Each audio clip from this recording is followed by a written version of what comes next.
Hey everybody, let's do a tutorial on how to change this into this. We're gonna use a Swift and a winder.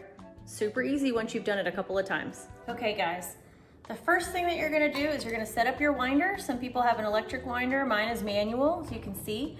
I think this was about $60 to $70 at my local yarn store. They do not sell these that I think are better quality and heavier duty. All of the parts except for this are metal. So all the gears here are all metal, which I think is important. They don't sell these at Hobby Lobby or Michael's, but if you go to your local fiber store, yarn shop, they should have these. Same with the Swift. So you have these kind of Swifts, and then you also have the kind that kind of fold up and in or out and in like an accordion.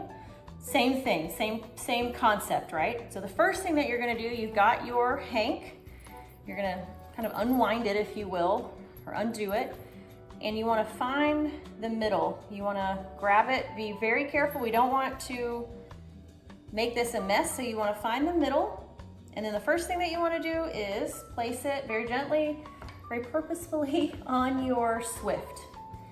And then we're gonna find the end. Now on these hanks for this specific yarn, the ties and the beginning and the end of this hank are all in the same place.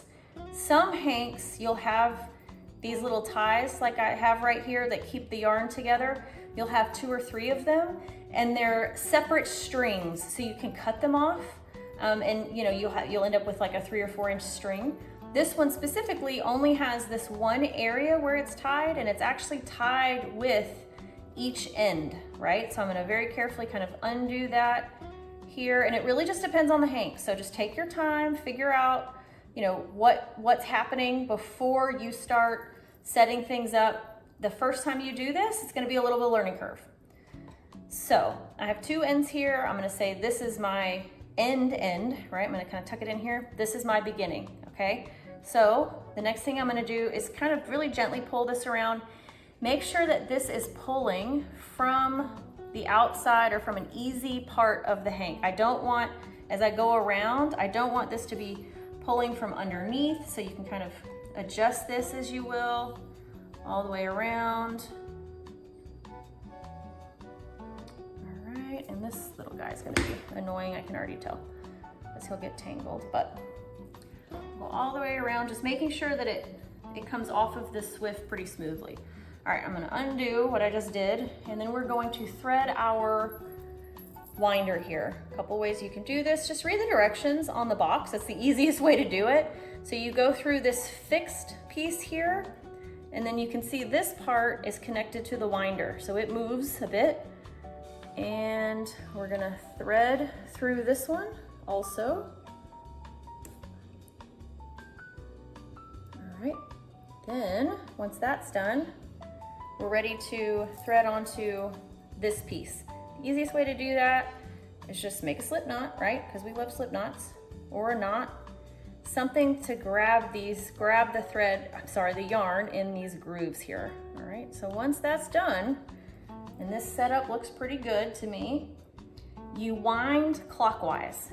So it's a little weird because as I wind clockwise here, this is gonna go counterclockwise. So when you get started, go kind of slow. Make sure nothing's gonna get tangled. All right, and you're just gonna wind away. I'm keeping a close eye on my Swift as I do this to make sure that nothing gets tangled. If you feel some tension or if you feel it pulling or getting tangled, just immediately stop and figure out what's going on, right? So maybe you have a knot somewhere, maybe it's caught on your Swift.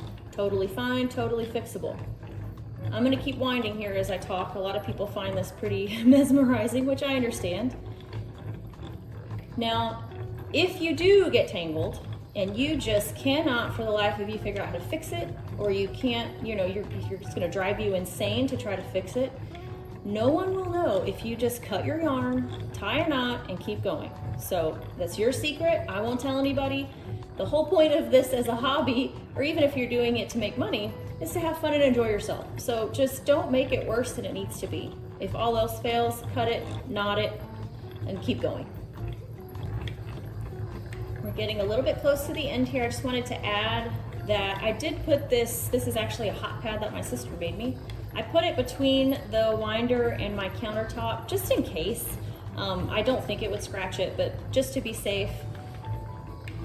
And we're almost done here. As you get to the end, I usually feel better about things if I slow down a little bit. That way I don't miss the end of the yarn. And we're almost done. So I'll just do a little grab here to make sure that I grab the end.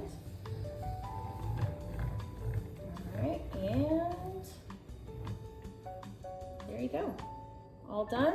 You can take this, you can tuck it in however you'd like. I don't know if you're a center pull person or an outside pull person.